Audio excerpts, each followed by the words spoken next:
الحمد للہ رب العالمین والصلاة والسلام علی سید الانبیاء والمرسلین اما بعد فاعوذ باللہ من الشیطان الرجیم بسم اللہ الرحمن الرحیم۔ سبق نمبر 54 تصوف، احیاء العلوم، جلد نمبر 4، مکتبۃ المدینہ دعوت اسلامی کی جو پبلشڈ ہے، چھپی ہوئی ہے، وہ ہم اس میں پڑھ رہے ہیں۔ کوشش ہوگی کہ انشاءاللہ تعالی سیمیسٹر 3 میں جلد نمبر 4 مکمل ہو، اور سیمیسٹر جو 4 ہے، جو کہ آخری بھی ہے، اس میں آخری جلد یعنی 5ویں جلد جو دعوت اسلامی کی چھاپی ہے وہ مکمل ہو جائے انشاءاللہ تعالی۔ لہٰذا 50 سے زائد صفحات ہم انشاءاللہ تعالی پڑھنے کی آج سے کوشش کریں گے۔ مین بنیادی باتیں انشاءاللہ تعالی ضرور آپ کو پڑھ کے سنائی جائیں گی، اور جو باتیں زیادہ اہم نہیں ہیں وہ چھوڑی جائیں گی۔ تو آپ فوکس جو ہے وہ سننے پہ کیجئے، آج سے زیادہ سمجھنے پہ کیجئے، اور جتنا ممکن ہو پی ڈی ایف کو بھی دیکھ لیا کریں، چاہے اس کی صرف ہیڈنگز دیکھ لیا کریں، اور جو موضوع جو عنوان میں نے چھوڑا اور آپ کو دلچسپ لگتا ہے اس کو ضرور پڑھ لیں، معلوماتی لگتا ہے اس کو ضرور پڑھ لیں، آپ کو ضروری لگتا ہے، آپ اس کے بارے میں جاننا چاہتے ہیں، اس کو ضرور ایک نظر دیکھ لیجئے، تو انشاءاللہ تعالی فائدہ ہی ہے، نقصان کوئی نہیں ہے۔ اور جو زیادہ وقت نہ نکال سکیں، صرف آڈیو سن کر مجھے بتا دیا کرے خلاصہ کہ آپ نے کیا سنا، کیا سیکھا، کیا سمجھا، اور اس کے لیے بہت زیادہ لکھنے کی حاجت نہیں ہے، 3-4 لائنیں ہو جائیں، یا مطلب 1-2 منٹ میں آپ بول کے بتا دیں، جس طرح بھی آپ کو آسانی ہو۔ ہم پڑھ رہے تھے چوتھا رکن، توبہ کی دوا اور گناہوں پر اصرار کا علاج۔ ہم نے اس میں پہلی قسم پڑھی تھی، دل کے علاج کے طریقے پڑھے تھے، ایک سوال اس کا جواب پڑھا تھا، بیمار کے لیے 4 ضروری باتیں، یہ ہم نے پڑھی تھی، علماء حکمرانوں کی ذمہ داری تک۔ آج اس سے ہم شروع کر لیتے ہیں، دل کے مریضوں کی کثرت کی وجوہات کیا ہے؟ یہاں دل کے مریض وہ ہارٹ پیشنٹ نہیں ہیں، بلکہ گناہوں کے بارے میں جو دل مطلب گناہوں سے لتھڑے ہوتے ہیں کہ ہر وقت گناہوں کی سوچ آتی ہے، ایسے جو دل ہیں ان کی کثرت کیوں ہے؟ پہلی وجہ تو یہ ہے کہ لوگوں کو پتہ ہی نہیں کہ وہ مریض ہیں۔ دوسری، دل کے مرض کا انجام اس دنیا میں نظر نہیں آتا۔ تیسری، مرض میں سنگین تر بات یہ ہے کہ طبیب ہی نہ ملے، 2 دوائیں اور 2 مریض۔ امید اور خوف 2 دوائیں ہیں، لیکن یہ دونوں 2 مختلف بیماریوں میں مبتلا شخصوں کے لیے ہیں۔ جس شخص پر خوف کا غلبہ ہو، حتیٰ کہ وہ دنیا سے بالکل دوری اختیار کر لے اور خود کو ایسے کام کا مکلف بنائے جس کی طاقت نہیں رکھتا، اور اپنے آپ پر زندگی بالکل تنگ کر دے، تو ایسے شخص کے سامنے امید کے اسباب ذکر کر کے اس کے خوف کو کم کیا جائے تاکہ وہ اعتدال کی طرف آ جائے۔ اسی طرح جو شخص گناہوں پر مصر ہو اور توبہ کی خواہش بھی رکھتا ہو، لیکن سابقہ گناہوں کو بہت بڑا سمجھتے ہوئے نا امیدی اور مایوسی کا شکار ہو، اس کا علاج بھی امید کے اسباب کے ذریعے کیا جائے، یہاں تک کہ اسے توبہ کی قبولیت کی امید ہو اور وہ توبہ کر لے۔ خبردار، گناہوں میں ڈوبے ہوئے مغرور شخص کا علاج امید کے اسباب کے ذریعے کرنا ایسا ہے جیسے گرمی کے مریض کا شہد سے علاج کرنا۔ یہ جاہل اور کند ذہن لوگوں کا طریقہ ہے۔ غرض ہے کہ طبیبوں کے فساد کی وجہ سے مرض اتنا الجھ چکا ہے کہ وہ دوا کو بالکل قبول نہیں کرتا۔ اگر تم کہو کہ واعظ کا کوئی ایسا طریقہ ذکر کیا جائے جس سے واعظین مخلوق کو واعظ کرتے ہوئے اختیار کر سکیں، جواب، تو جان لو اس میں بہت تفصیل ہے اور اس کا بیان بہت مشکل ہے۔ البتہ ہم گناہوں پر اصرار کے خاتمہ اور لوگوں کو گناہ چھوڑنے پر ابھارنے کے لیے کچھ فائدہ مند کلام 4 طریقوں کی صورت میں ذکر کرتے ہیں۔ ڈر والی عادات و رواجات کے ذریعے واز کرنا، یہ بہت مفید ہوتا ہے، اور اس سے اللہ تعالیٰ کے فضل سے لوگوں میں خوف خدا پیدا ہوتا ہے، جس کے چند واقعات بھی یہاں پر مذکور ہیں۔ واقعات کی تفصیلات میں ہم نہیں جاتے، مگر لوگوں کو ڈرانے کے لیے جو قرآنی آیات ہیں، احادیث مبارکہ ہیں، ان کو پڑھا جائے، سنا جائے، تو اللہ تعالیٰ کے فضل سے بہت بہت فائدہ ہوتا ہے۔ تو پہلا طریقہ تو یہ ہے۔ دوسرا طریقہ ہے انبیاء و اولیاء کے واقعات کے ذریعے واز کرنا۔ مثال کے طور پر سیدنا سلیمان علیہ السلام کا امتحان یہاں پر یہ لکھا ہوا ہے۔ اسی طرح حضرت سیدنا یعقوب علیہ السلام کا امتحان کا ذکر ہے۔ پھر حضرت سیدنا یوسف علیہ السلام کے امتحان کا ذکر ہے۔ یہ میں پڑھ کے سناتا ہوں آپ کو۔ حضرت سیدنا یوسف بن یعقوب علی نبینا و علیہم الصلاۃ والسلام نے جب عزیز مصر کے مصاحب سے یہ فرمایا کہ اپنے بادشاہ کے پاس میرا ذکر کرنا، رب بمعنی بادشاہ، تو اللہ عز و جل نے ارشاد فرمایا، تو شیطان نے اسے بلا دیا کہ اپنے رب یعنی بادشاہ کے سامنے یوسف کا ذکر کرے، تو یوسف کئی برس اور جیل خانہ میں رہا۔ ایسی حکایات کی بے شمار مثالیں موجود ہیں۔ قرآن پاک اور حدیث مبارکہ میں یہ حکایات محض قصہ خوانی کے لیے وارد نہیں ہوئیں، بلکہ نصیحت کے لیے بیان ہوئی ہیں، تاکہ معلوم ہو جائے انبیاء کرام علیہم السلام کا بھی امتحان لیا گیا۔ سمجھ رہے بات کو؟ کہ قرآن پاک میں، حدیث مبارکہ میں انبیاء و صالحین کا جو ذکر خیر ملتا ہے، اس سے ہمیں ڈھارس ملتی ہے۔ ابھی ہم نے سیرت مصطفیٰ صلی اللہ تعالی علیہ وآلہ وسلم کتاب جو پڑھی ہے، تقریباً ختم ہونے والی ہے۔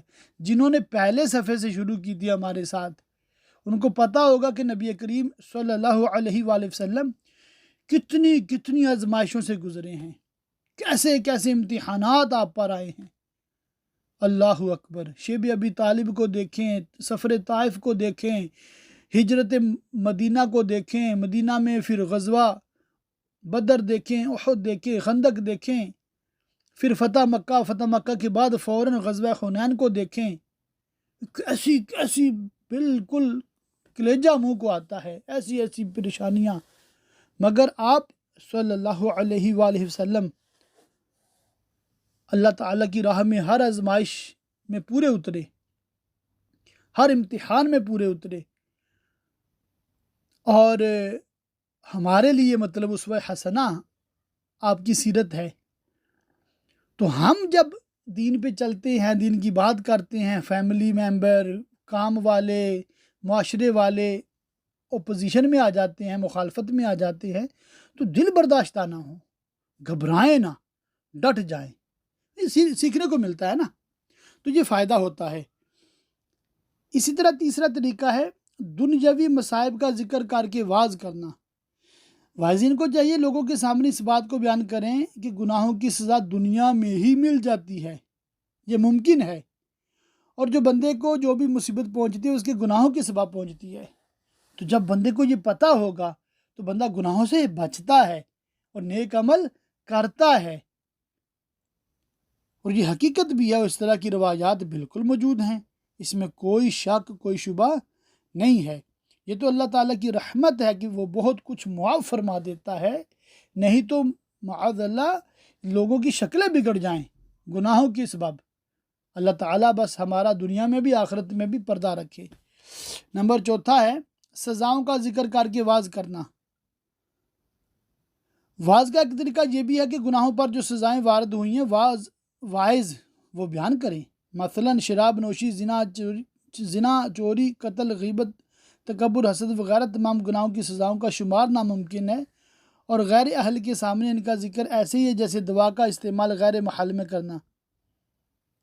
تو بات کا یہ ہے کہ ان چیزوں کو بیان کرنا فائدے سے خالی نہیں ہے، فائدہ ہوتا ہے، اور اللہ تعالیٰ کے فضل سے جن علماء نے عقائد کی درستگی کے ساتھ ساتھ عمل کی درستگی پر واز کیا ہے، بیانات کیے ہیں، ہم دیکھتے ہیں کہ اللہ کے فضل سے ایک مثبت تبدیلی نوجوانوں میں آتی ہے، آئی ہے، فائدہ ہوا ہے، ہوتا ہے۔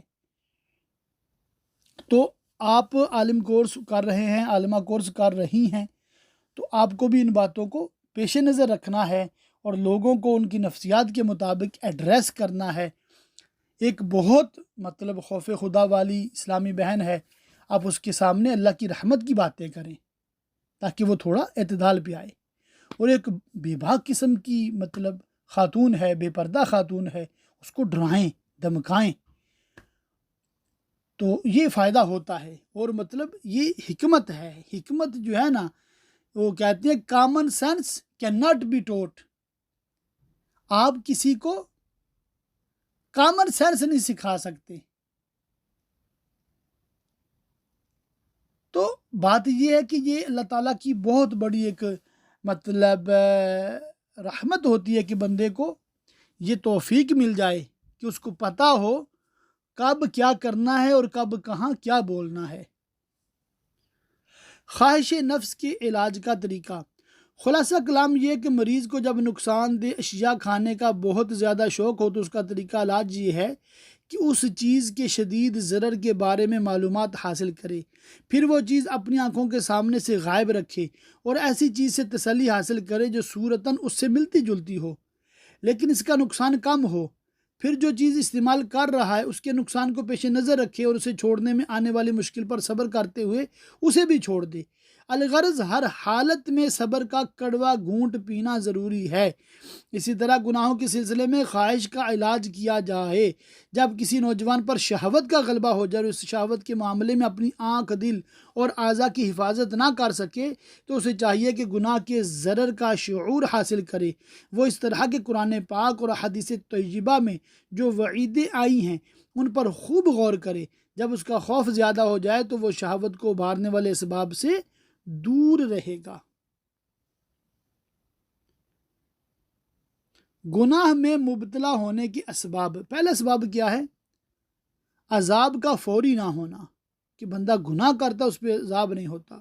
دوسرا سبب لذات دنیا کا فوری حاصل ہونا، یعنی کہ فوری لذت ملتی ہے گناہ میں، یہ ایک سبب بن جاتا ہے کہ بندہ گناہ میں مبتلا ہوتا ہے۔ تیسرا سبب کون سا ہے؟ توبہ کی امید، بندہ سوچتا توبہ کر لوں گا۔ چوتھا سبب ہے گناہ کا قابل معافی ہونا۔ پانچواں سبب ہے شک، بعض اوقات انسان ایک ایسے سبب سے گناہ کرتا ہے جو کہ اصل ایمان میں خرابی کا باعث بنتا ہے اور وہ رسل عظام علیہ السلام کے سچا ہونے میں شک کرتا ہے، اور یہ کفر ہے، معاذ اللہ ثم معاذ اللہ۔ اس شخص کی مثال اس مریض کی سی ہے جسے طبیب نقصان دہ چیز کھانے سے منع کرتا ہے، پس اگر وہ شخص اس طبیب کے ماہر ہونے کا یقین نہ رکھتا ہو تو اسے جھٹلائے گا یا اس کے بارے میں شک کرے گا۔ اس سبب کے بارے میں غور نہ کیا جائے کیونکہ یہ کفر ہے۔ کبھی بھی اللہ عز و جل اور اس کے پیارے حبیب مکرم نور مجسم شاہ آدم و بنی آدم رسول محتشم صلی اللہ علیہ وآلہ وسلم کی تعلیمات میں شک نہ کرے، کبھی بھی، یعنی کہ مجھے کہتے ہوئے بھی ڈر لگتا ہے، سوچے بھی نہ، ایسا کبھی نہ سوچے کہ قیامت نہیں آئے گی، ایسا کبھی نہ سوچے کہ جنت نہیں ہے، جہنم نہیں ہے، کبھی بھی نہ سوچے، اتنا بے باک نہ ہو۔ یعنی گناہگار کی تو معافی ہے کہ وہ اللہ تعالیٰ سے معافی مانگ لیتا ہے، نفس و شیطان کے بہکاوے میں آ کے گناہ ہو گیا، مگر جو بے باک ہے، ایسا بے باک جو جنت کا ہی انکار کر دے، دوزخ سے ہی منکر ہو جائے، اس کی کوئی معافی نہیں ہے، یعنی مرتد جو ہو جائے کوئی معافی نہیں ہے۔ اللہ تعالیٰ ہم سب کا ایمان محفوظ رکھے، آمین ثم آمین۔ آخرت سے غفلت اور میلان لذات دنیا کا علاج، بندہ اپنے دل میں سوچے کہ اس نے دنیا میں ہمیشہ مستقبل کے کام کے لیے خود کو حال ہی میں تھکانا شروع کر دیا۔ مثلا انسان بحری اور بری سفر صرف اس نفع کے لیے کرتا ہے جس کے بارے میں اسے گمان ہوتا کہ آنے والے وقت میں اسے اس کی حاجت ہوگی، بلکہ اگر وہ بیمار ہو جائے اور کوئی عیسائی طبیب ہی کہہ دے کہ ٹھنڈا پانی پینا نقصان دہ ہے اور وہ اس کی موت کا سبب بن سکتا ہے، تو اگرچہ ٹھنڈا پانی اسے انتہائی لذیذ ہو لیکن وہ اسے چھوڑ دیتا ہے۔ یہ آگے پھر مثالیں ہیں۔ تو مطلب یہ ہے کہ بندہ سوچے کہ جو مجھے آخرت میں کام آنے والے کام ہیں میں ان میں جلدی کروں۔ موت کا تو کوئی پتہ نہیں ہے، کسی وقت بھی آ سکتی ہے۔ تو جس طرح میں اپنے دنیاوی معاملات میں سوچتا ہوں، مجھے آخرت کی بھی اسی طرح فکر ہونی چاہیے۔ دنیا میں اچھا مکان بن جائے، دنیا میں میرا اچھا سٹیٹس بن جائے، اس کی فکر ہے، تو آخرت کے اچھے سٹیٹس کا بھی ضرور بندے کو خیال کرنا چاہیے۔ آگے بہت ہی پیارا بیان آ رہا ہے، صبر و شکر کا بیان۔ تمام تعریفیں اللہ عز و جل کے لیے جو حمد و ثنا کا اہل، کبریائی میں یکتا، بلندی و بزرگی میں منفرد، اور خوشی و نقصان میں صبر اور مصیبتوں اور نعمتوں پر شکر کے ذریعے گروہ اولیاء کی تائید و نصرت فرمانے والا ہے۔ فنا سے پاک اور نہ ختم ہونے والا درود ہمیشہ اور بار بار نازل ہو سردار انبیاء حضرت سیدنا محمد مصطفیٰ صلی اللہ تعالی علیہ وآلہ وسلم پر اور آپ کے اصحاب پر جو کہ اصفیہ کے سردار ہیں، اور آپ کی آل پر جو کہ متقین کی قائد ہے۔ بے شک ایمان کے دو حصے ہیں، نمبر 1 صبر ہے، دوسرا شکر۔ جیسا کہ اس پر روایات اور احادیث گواہ ہیں۔ یہ دونوں اللہ عز و جل کی دو صفات اور دو اسما سے ماخوذ ہیں، کیونکہ اللہ عز و جل نے خود کو صبور اور شکور ارشاد فرمایا ہے۔ صبر و شکر کو نہ جاننا ایمان کے دو حصوں اور رحمان عز و جل کی دو صفات سے غافل ہونا ہے، اور ایمان کے بغیر قرب الہی حاصل کرنے کا کوئی راستہ نہیں۔ جس ذات پر ایمان لانا ہے اور جو چیزیں ایمان کا حصہ ہیں، ان کی معرفت کے بغیر ایمان کے راستے پر چلنے کا تصور بھی کیسے کیا جا سکتا ہے؟ اور صبر و شکر کو جاننے کی کوشش نہ کرنا اللہ عز و جل کی معرفت اور ایمان کی حقیقت جاننے سے منہ موڑ لینا ہے۔ ان دونوں کے لیے وضاحت و بیان کی حاجت ہے اور ان کا باہم گہرا تعلق ہے، لہٰذا ہم انہیں ایک ہی جگہ دو حصوں میں بیان کریں گے۔ پہلا حصہ ہے صبر۔ اس حصے میں صبر کی فضیلت، اس کی تعریف، حقیقت، اس کا نصف ایمان ہونا، متعلقات کے اختلاف سے اس کے مختلف نام، قوت و ضعف کے اعتبار سے اس کی اقسام، صبر کی طرف محتاجی کی حالتیں اور مواقع، نیز اس کی دوا اور ان چیزوں کا بیان ہوگا جن کے ذریعے اس پر مدد حاصل کی جائے۔ یہ تمام چیزیں 7 فصلوں میں بیان کی جائیں گی۔ پہلی فصل ہے صبر کی فضیلت۔ صبر والوں کی صفات اللہ عز و جل نے بیان فرمائی اور قرآن پاک میں 70 سے زائد مرتبہ اس کا ذکر فرمایا، اور اکثر درجات و بھلائیوں کو اسی کی طرف منسوب کیا اور اس کا پھل قرار دیا۔ صبر کے فضائل پر مشتمل 8 آیات مبارکہ۔ پہلی کا ترجمہ ہے، اور ہم نے ان میں سے کچھ امام بنائے کہ ہمارے حکم سے بتاتے جبکہ انہوں نے صبر کیا۔ دوسری، اور تیرے رب کا اچھا وعدہ بنی اسرائیل پر پورا ہوا بدلہ ان کے صبر کا۔ تیسری، اور ضرور ہم صبر کرنے والوں کو ان کا وہ صلہ دیں گے جو ان کے سب سے اچھے کام کے قابل ہو۔ باقی آیات کا ترجمہ میں چھوڑ رہا ہوں، انشاءاللہ تعالی ہم یہ ساری آیات قرآن پاک کے ترجمہ اور تفسیر کے لیسن میں پڑھیں گے، سنیں گے انشاءاللہ تعالی۔ صبر کی فضیلت پر مشتمل 9 روایات۔ پہلی پڑھوں گا، صبر نصف ایمان ہے۔ اس کی وجہ اگلی حدیث مبارکہ میں بیان کی گئی ہے۔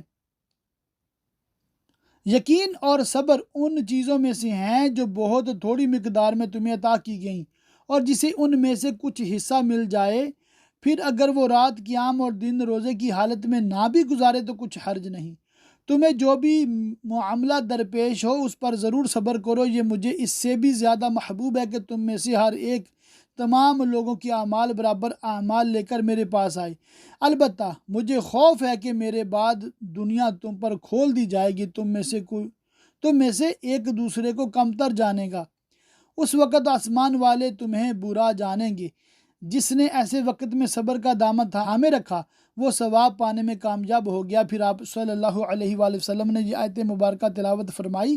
ترجمہ، جو تمہارے پاس ہے ہو چکے گا، اور جو اللہ عز و جل کے پاس ہے ہمیشہ رہنے والا ہے، اور ضرور ہم صبر کرنے والوں کو ان کا وہ صلہ دیں گے جو ان کے سب سے اچھے کام کے قابل ہو۔ تو احادیث مبارکہ میں بھی صبر کی بہت فضیلت وارد ہے۔ صبر کی فضیلت پر مشتمل 6 اقوال بزرگان دین۔ سب سے پہلا قول ہے امیر المومنین حضرت سیدنا عمر فاروق اعظم رضی اللہ تعالیٰ عنہ نے اپنے دور خلافت میں حضرت سیدنا ابو موسیٰ اشعری رضی اللہ تعالیٰ عنہ کی طرف ایک مکتوب بھیجا، جس میں لکھا تھا صبر کا دامن کبھی نہ چھوڑنا، اور جان لو کہ صبر کی 2 قسمیں ہیں جن میں سے ایک دوسرے سے افضل ہے۔ پہلی، مصائب پر صبر، یہ اچھا ہے، اور اللہ کی حرام کردہ اشیاء سے صبر یعنی رکنا، یہ پہلے سے افضل ہے۔ جان لو کہ صبر ایمان کی بنیاد ہے، کیونکہ تقوی عبادات میں افضل ہے اور یہ صبر سے ہی حاصل ہوتا ہے۔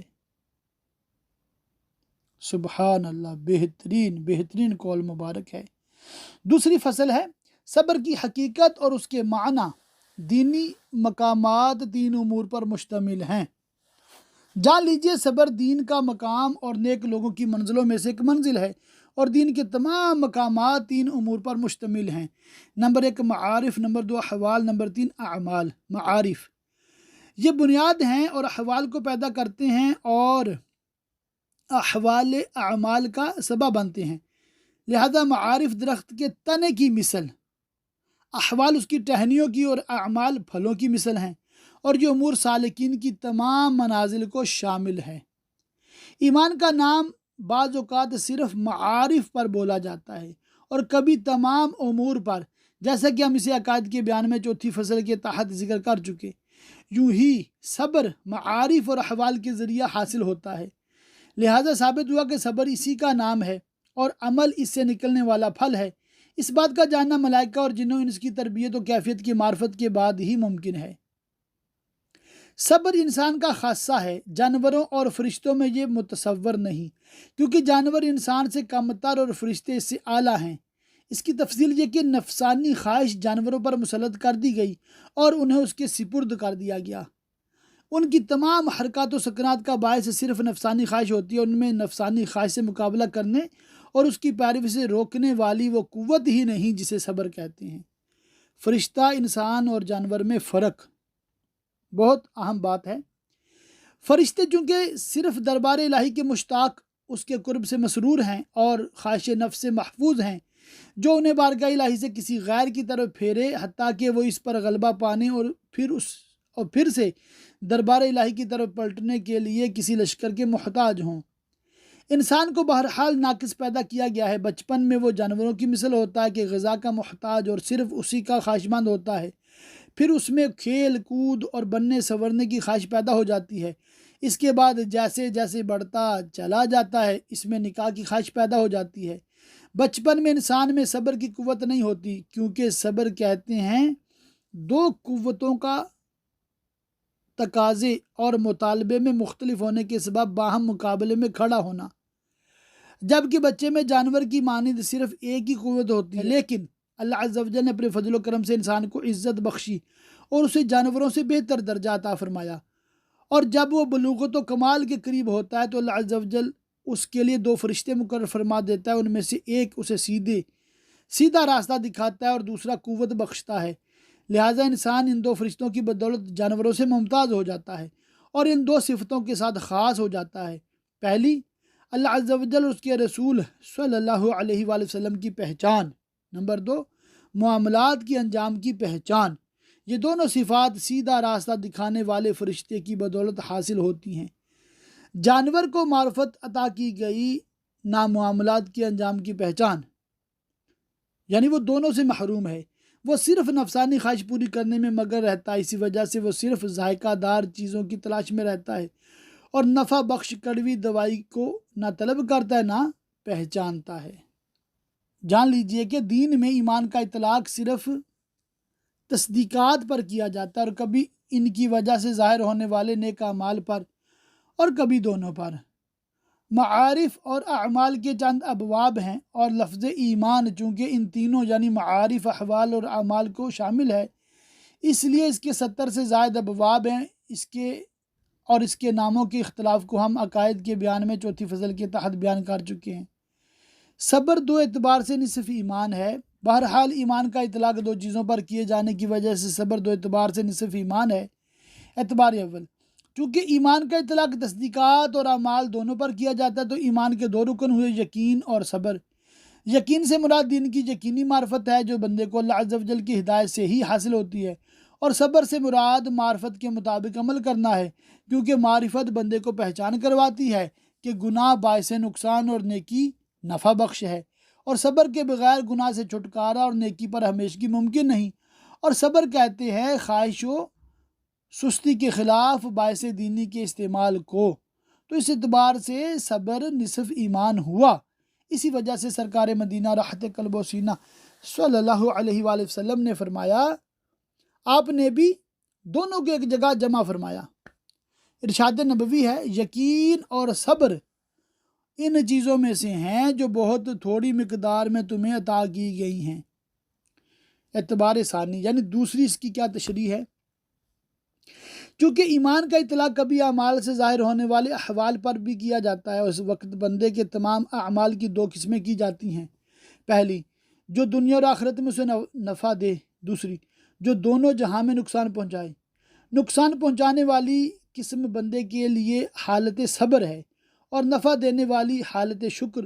لہٰذا شکر بھی ایمان کے ارکان میں سے ایک رکن ہوا، جیسا کہ اعتبار اول میں یقین ایک رکن ہے۔ اسی لیے حضرت سیدنا ابن مسعود رضی اللہ تعالیٰ عنہ نے فرمایا کہ ایمان کے دو حصے ہیں، صبر اور شکر۔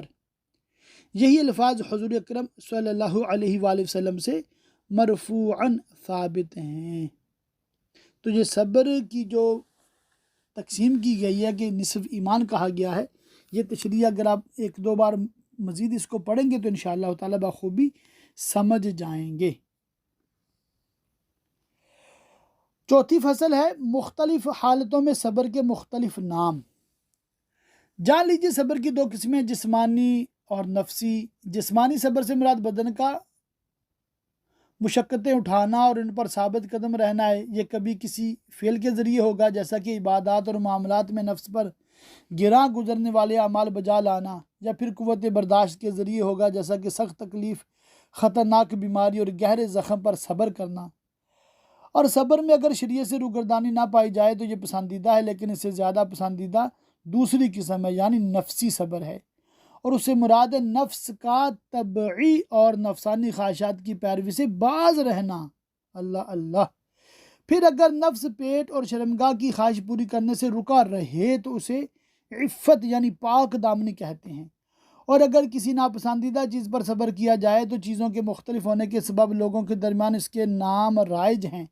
مثلاً اگر مصیبت میں نفس پرسکون رہے تو اسے صبر کہتے ہیں، اور اس کی ضد گھبراہٹ اور بدحواسی کہلاتی ہے، یعنی مصیبت کے وقت چیخنا، گالوں پر ہاتھ مارنا، گریبان پھاڑنا اور دیگر کاموں میں حد سے بڑھ جانا۔ اگر مال و دولت کے باوجود نفس صبر کرے تو اسے ضبط نفس کہتے ہیں، اس کی ضد ہے تکبر۔ اگر جنگ و مقابلے میں صبر کیا جائے تو اسے شجاعت اور بہادری کہتے ہیں، اور اس کی ضد ہے بزدلی۔ اگر غصہ پینے کی صورت میں پایا جائے تو بردباری کہلاتا ہے، اور اس کی ضد عدم برداشت ہے۔ اگر زمانے کے کٹھن وقتوں میں صبر پایا جائے تو اسے فراخ دلی کہتے ہیں، اور اس کی ضد تنگ دلی اور پریشان حالی ہے۔ اگر بات چھپانے میں ہو تو اسے رازداری، اور ایسے شخص کو رازدار کہتے ہیں۔ یوں ہی موجود پر صبر کیا جائے، زیادہ کی تمنا نہ کی جائے تو یہ زہد کہلاتا ہے، اور اس کی ضد ہے حرص۔ اور اگر تنگ دستی اور حاجت سے کم ہونے کے باوجود صبر کیا جائے تو اسے قناعت کہتے ہیں، اور اس کی ضد ہے بے اطمینانی۔ سبحان اللہ۔ یعنی کہ یہ سب جو ہیں صبر کی ہی اقسام ہیں، چاہے وہ قناعت ہو، بہادری ہو۔ سبحان اللہ۔ ایمان کے اکثر حصے صبر میں داخل ہیں، اور یہی وجہ ہے کہ ایک مرتبہ جب رسول اکرم صلی اللہ علیہ وآلہ وسلم سے ایمان کے متعلق سوال کیا گیا تو ارشاد فرمایا، صبر ہی ایمان ہے۔ چونکہ صبر ایمان کا اہم اور معزز ترین حصہ ہے، اور عظمت و شرف ہی کی بنا پر آپ نے عرفہ کے متعلق ارشاد فرمایا، یعنی حج وقوف عرفہ ہے۔ اللہ عز و جل نے صبر کی تمام اقسام ایک ہی نام کے ساتھ ایک جگہ جمع فرما دی۔ ارشاد باری تعالی ہے، اللہ اللہ، یعنی مصیبت، تنگ دستی اور جنگ کے موقع پر صبر والے۔ اور آگے فرمایا، یہی ہیں جنہوں نے اپنی بات سچی کی اور یہی پرہیزگار ہیں۔ صبر کی یہ اقسام اس کے مقامات کے مختلف ہونے کی وجہ سے ہیں۔ جو اس کے ناموں کے معانی میں غور و فکر کرے تو ضرور وہ ان تمام احوال کو ذات و حقیقت کے اعتبار سے مختلف سمجھے گا، جبکہ سیدھی راہ پر چلنے والا معانی میں غور کر کے اس کے ناموں میں الجھے بغیر ابتداءً ہی نور خداوندی سے دیکھ کر اس کی حقیقت جان لے گا، کیونکہ نام تو بس معانی کی پہچان کرواتے ہیں، جبکہ اصل معانی ہیں اور الفاظ و نام تابع، اور جو تابع میں اصل تلاش کرے وہ ضرور غلطی کرتا ہے۔ اللہ عز و جل نے اپنے پاک کلام میں دونوں فریقوں کا ذکر اس طرح فرمایا، ترجمہ، تو کیا وہ جو اپنے منہ کے بل اوندا چلے زیادہ راہ پر ہے، یا وہ جو سیدھا چلے سیدھی راہ پر؟ کفار نے یہی طرز عمل اپنایا کہ اصل کے علاوہ میں مگن رہے، جو ان کی بربادی کا سبب بنا۔ ہم لطف و کرم فرمانے والے پروردگار عز و جل سے بہتر توفیق کا سوال کرتے ہیں۔